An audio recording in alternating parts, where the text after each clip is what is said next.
définitivement. Parce qu'il y a une question de volonté politique, mais il y a une question également de moyens et d'application de cette volonté politique. Pour moi, le président, il a le pouvoir discrétionnaire.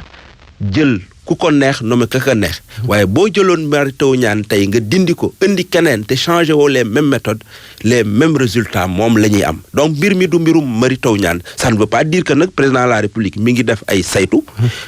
mi ngi def enquête judiciaire foog naa dina jox ay résultats ba ñu xam kii faat xale bi kan la parce que loolu bokk na ci la étudiants yi ñaan te ñun ñëpp dañ ko bëgg a xam waaye bëgg nañ xam tamit au niveau des démembrements de l'État yi nga xam ne ñooy fay bourse depuis le ministère des Finances ba ci ministère de l'enseignement supérieur ak direction des bourses képp ku ci am responsabilité ñu situer ko ñu sanctionner la parce que loolu tamit am yow li ngay bu ñu lay déglu est-ce que li ngay def du ab aveu dese ko gouvernement yi yëpp bokk ci seen bos bi mais écoute man Georges li ma wax képp kuy sénégalais xam nga ne actuellement bu fekkoon régler nañ définitivement la question mbir mi du am donc le problème il est là c'est pas une question d'aveu nous le vivons donc képp ku bëgg solution tey mooy ñu situer les responsabilités diagnostiquer le problème trouver solution parce que président Macky Sall ak ñi ko jiitu ñëpp am nañ yéene bi il ne suffit pas nga am yéene il faut prendre des mesures pratiques et je pense que question bourse bi bu ñu ko gérer woon ni ñuy gérer la paye des fonctionnaires parce que dëkk yi wër Sénégal yu bëri Afrique da ngay dégg ay retard de salaire ay 2 mois 3 mois est-ce que mës nga dégg retard de salaire fii ci Sénégal mosul am mais bu ñuy gérer bourse bi ni ñu doon gérer les salaires des fonctionnaires wala des structures privées yi nga xam ne dañuy fonk kii kon du am. 5 milliards bourse étudiants yi 5 milliards weeru jot lu yomb gouvernement Sénégal. lu yomb gouvernement Sénégal la. Et je pense que beaucoup de heure bu ñu décider ne dañuy accorder tant de bourses à tant d'étudiants c'est parce que le budget du Sénégal le budget du ministère de l'enseignement supérieur atteint na ko li ci des c'est une question de procédure ces lenteurs là on les rencontre partout dans les systèmes moi je suis dans les collectivités locales danañ ci ñëw ci lañ bëgg a dugg parce que comme affaire xaalis la ñuy wax ak gouvernement bi système bi ngay wax ci wàllu xaalis yéex yi ñu seetlu ci yenn anam yi collectivité territoriale ndax noonu la ñuy tudd bu projet de loi gouvernement bi jàllee xaw ma ba xam jàll na Assemblée nationale dootuñu wax collectivité locale collectivité territoriale la ñuy wax muy maire yeeg conseil départementaux yi am na lu ñu war a jot ñu koy wax fonds de dotation ak fonds de concours foog naa nu ñu koy waxee sax du ngeen ci jot naka noonu itam li ngeen waroon laal ci ay lempo am na ay yoon yu ñu waroon xàlluñu ko léegi sax seen mandat jeex ndax déwén dina am élection locale encore loolu fi ñu toll nii moom lu ciy pexe ndax maire yu bëri ak des conseils départementaux yu bëri lañ bëggoon def yëpp defuñu ko. loolu moom dëgg la Babacar parce que boo jëlee communes yi ak départements yi muy collectivité locale territoriale mën nañ ko tudde nu leen neex li ëpp ci ñoom comme bi ñuy dundee dafa bokk ci transfert yoo xam ne état moo leen koy jox muy fonds de concours ak fonds de dotation am na yeneen commune nag yoo xam ne am nañ yeneen pexe yu am ay ressources propres maanaam ay fiscalité locale patente droit de stationnement ak frais de bornage waaye du ñëpp ko am waaye li ñëpp bokk moom président de la République moo koy décret ñu koy remercier bu baax parce que wax dëgg yàlla bi muy ñëw 2012 fonds de dotation yi ak fonds de concours yëpp boo ko cumulé woon c'était autour de 25 milliards tey jii mi ngi ci 37 milliards 900 presque 38 milliards donc chaque année ministère des collectivités locales ak ministère des finances dañuy daje ak kuréelu maire yi ñu waxtaan loolu nañ koy répartir muy fonds de concours yi ak fonds de dotation yi telle mairie en fonction de sa taille de sa population ñu ne lii lay am ñu joxe mairie ci lañ bokk département yi ci lañ bokk waaye ARD yi ak agence yi muy AMS toutes les collectivités associations faîtières ñoom ñooy séddaloo 37 milliards yooyu ñi ngi mois de mai année bii ñu nekk 2018 le 12 avril la ñu signé arrêté interministériel boobu séddale xaalis boobu waaye ba fi may wax amul benn commune wala département wala képp koo xam ne bokk nga ci fonds yooyu ku jot benn dërëm muy jafe-jafe bu metti nag ci maire yi parce que am na maire yoo xam ne mënatuñu fay seen salaire am na maire yoo xam ne seen salaire sax mënuñu ko fay président jox nañu oto ñu ngi ko ciy remercier waaye am na maire yoo xam ne dañu gaari seen oto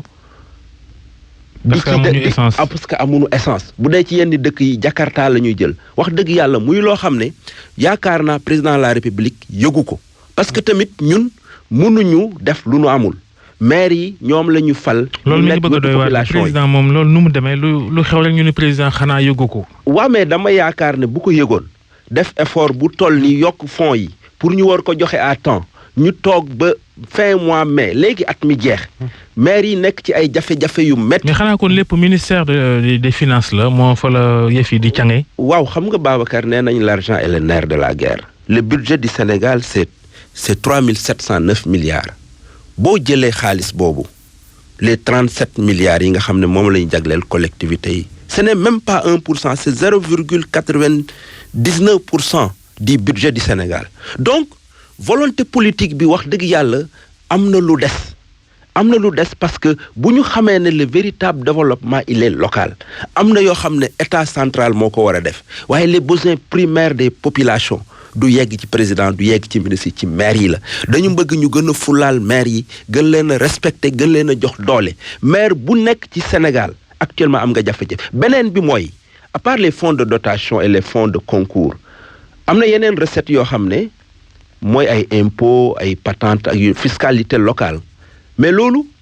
entreprise yi nga xam ne ñoo nekk ci gox yi ak gox-goxaan yi ca ñu war a fay ñoo war a fay mais ren dafa am réforme boo xam ne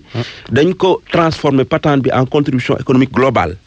loolu voté nañ ko mais mënuñu encaisser patente yi parce que ñi war a fay patente yi rôle d'impôt yi jotaguñ ko donc bépp recette boo xam ne collectivité yi yaakaar nañ ko pour doxal seeni budget mënuñu ko te loolu bokkul ci développement bokkul ci émergence et war nañu apporter ay correctifs ba bu ñu voté tee benn budget en tout cas jël les dispositions nécessaires pour mettre ko à temps buñ ko mënul mettre intégralement sax ñu def des léegi yéen jotagu leen ci dara alors que récemment dégg nañ ki nga xamante ne moo di maire bu Fatick di naan commune am dana bokk ci ñi nga xamante ne ñoom ñooy njëkk a jot fonds d'appui yooyu ñi nga xamante ne ñu ngi koo jégleel communes yeeg agglomération yi li nga xaay am na ñi bokk ak président Macky Sall parti yàgg ànd ak moom est-ce que demul sax bay niroog séddale bukki non loolu moom c'est pas vrai dama koy wax moom moo ko wax amul benn maire APR wala maire PDS wala AFP bu jot bu ñuy viré ñëpp la ñuy viré moo jot nee nañ moom mooy dana bokk ci ñi njëkk a jot non ñëpp ay jotandoo c'est-à-dire bu ñuy viré moom ministère des finances mooy viré dans les TPR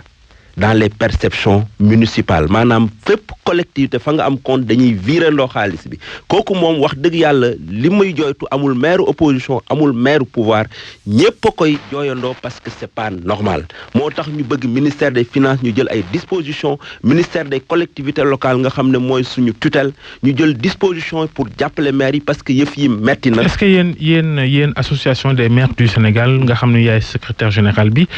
jëm ngeen ci jokkook njiitu réew mi wala bind ko xamal ko situation bi. non lépp lu ñu war def nañ ko ñun saisir nañ autorités yi parce que tamit ñun nous sommes des républicains ci réew la ñuy doxee on est des institutions l'État c'est tout depuis les collectivités locales donc bépp jafe-jafe bi ñu am lépp lu ñu war a def ak kañ ko seqal wax nañ ko waaye bu ñu waxee te amuñu ay résultats ñu ut yeneen moyen de communication pour ñu ko war a yëg ko moo tax li may waxu maire Sénégal yépp la te bu may waxal maire yi citoyen lambda bi laay waxal parce que maire bi fonds yooyu bu ko jotee du ko def ci poche am daf koy def ci santé bi liñ fi coow ba 2014 ñoo ñu def élection def lu ñu naan acte 3 de la décentralisation dindi conseil régional indi conseil départemental yeesal yooyu acte 3 boobu kon amul dara lu mu jural ci liñ doon xaar ci gox-goxaat yi. déet acte 3 am na lu baax lu mu jural parce que man communauté rurale laa nekkoon ñëw nekk commune. li ma mën tey jii nii justement le communauté rurale bi nga nekkoon ak commune bi nga nekk tey. am na ñaan sax commune rurale. lan nga gis ci yokkute ci sa mën-mën ci fa nga nekk maire di Ngoundiane. ah si man sama budget yokku na Ngoundiane bu baax sama partenariat yokku na parce que communauté rurale amul woon en terminologie par rapport aux partenaires extérieurs aujourd'hui lépp lu maire mën a def maireu Dakar man mën naa ko def. mënuma woon recruter benn personne te dama ko soxla woon am naa moyens yi cherché naa ko maa ngi liggéey donc acte 3 am na li ci baax te acte 3 bi moo jur tamit fonds de dotation yi ak fonds de concours yi jóge 25 milliards ñëw 38 waaye am na loo xam ne 25 jóge 25 jóge dem 38 fekk ñu dindi conseil régional indi conseil départementaux yi ñu ëpp fuuf conseil régional yi kon yokkute googu sax xëy na collectivité territoriale yi duñ ko yëg lool. waaw xam nga bu fekkoon da nga jël benn région jël benn budget def ko ci région bi nga jël ko tas ko ñetti département mais day gën a jege askan wi et boo xoolee tamit réforme bi conseil départementaux yi ñoo gën a jege parce que au lieu d'avoir 14 conseils régionaux nga am 45 conseils départementaux boo ci boole villes yi loolu dafa am solo parce que dafay jege askan wi acte 3 bi bëri na li ci baax waaye bëri na liñ ci war a joyanti c'est ça la réalité te loolu véritablement ñi ngi ñaax président de la République mu continuer cette volonté politique parce que bu ko defee dana renforcer la décentralisation et le véritable développement il est au niveau de la base il est au niveau local. jotagu leen seen i fonds de dotation. sànq juñ nga ko sànq moo di contribution économique loi boobee ñu voté Assemblée nationale te muy remplacer li nga xamante ne moo di patente bi. loolu est-ce que ay gàllankoor la leen indil wala. fi mu nekk nii ay gàllankoor la ñu indil parce que ba léegi nii xamuñu patente bi la nga daan am xamunoo lan ngay am parce que tamit mode de répartition bi dafa changé maanaam am na tuuti solidarité am na équité parce que li kenn daan jël dañ koy jël séddale ko ñu bari waaye même buy tuut te teew moom moo gën. waaye li ñu jaaxal tey jii nii man aw ma problème mu fonctionnement su ma mairie. mais au final joxuñ leen ay compétences tey di itam di rocci yenn yi. non rocci wuñu. moyens yi la ñu war a yokk rek mais compétence yi moom juridiquement. waxuma dañuy jël compétence yi. compétence dañ leen koy transférer. waaye lu lépp lu jëm ci wàllu moyen ñu koy rocc daal. waaw moyens yi moom bëriwul waaye yokk na tuut waaye li ñuy ñaan tey mooy mu teew. c'est-à-dire lu mu tuut na teew loolu mooy sunu njariñ. am na maire yuy wax ni li ñuy fay maire war nañ ko yokk njiitu réew wala ko 300 000 gàtt na lool ci maire ànd nga ci ànd naa ci kay parce que malheur dafa tuuti. waaye dafa yemul am na maire yi am 300 000 am na ñuy am 500 000 am na 900 000 dañu bëgg ñu yemale ko. salaire u adjoint au maire yi tamit ñu xoolaat ko parce que am na solo. dafa gàtt Mbaye Dione jërëjëf maire Ngoundiane nekk secrétaire général association maire du Sénégal.